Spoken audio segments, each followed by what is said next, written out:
Hi, I'm Dr. Phelan. I'm the Director of Wildlife Health and Conservation at the University of Sydney. And we're here at the Avian, Reptile and Exotic Pet Hospital with an immature male peregrine falcon that was brought to us just recently.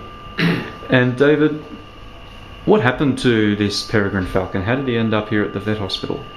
He flew into a television antenna, and the television antenna tore through his wing, creating a hole in his wing. And the gentleman who found him had to cut him out of the television antenna and brought him to a local veterinary hospital, and they referred him over to us. Okay, and so what happened on arrival? I guess you had to remove the offending antenna? Well, the antenna had already been removed, but he had a tear in his wing web, and what we did was put him under anesthesia, clean up the wound, and we did a preliminary closure on it. One of the things we were concerned about at the time was that it had actually been 24 hours since the injury and that the wound was already a little bit infected, and we weren't sure that the primary closure was going to hold. Okay, and so can you explain to me what this bit of a contraption is here on Perry's wing? Is that to keep him from pecking at it more, or? Okay, well, we have there's a lot of different things to consider when you have a bird of prey like a peregrine in your hospital. First of all, is for them to be releasable, not only do you have to get completely healed the injury that they have, but you have to make sure that their feathers are 100% intact and excellent condition before they get released.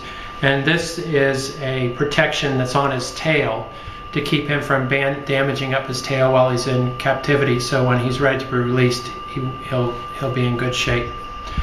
Also, we have to make sure that he's got the right size perches and that he eats the right amount and doesn't get overly fat. A lot of times these birds, when they're brought into captivity, will eat as much as you give them, and if we keep feeding them, they'll get way overweight, and then it'll be like trying to send an Olympic athlete out to do an Olympic run, only they're really overweight and out of condition. So we have to get them better. We have to make sure that their feathers are in good shape, and then we have to get them back into being fit before they can be released into the wild. And he's being fed chicks, is that right? We have 2-day-old chicks that we feed to him. He's also has some mice, but mostly what he's eating is 2-day-old chicks, and these chicks have been previously killed, and we keep them in our freezer and then feed them to him raw. Can you put a sort of figure on his chance of recovery, or? Well, I think we're about, most birds when they come in with injuries, we say that we've got about a 50-50 chance that they're going to be released back into the wild.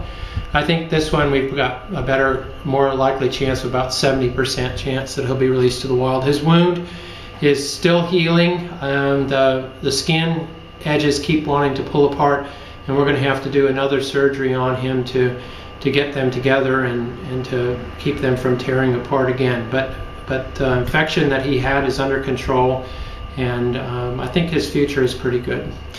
And how common are peregrine falcons in the Macarthur area? Well, peregrines back in the 1970s, their populations dropped to very, very low numbers all over the world. But since then, with changes in our use of pesticides and various other conservation efforts, they've rebounded very well.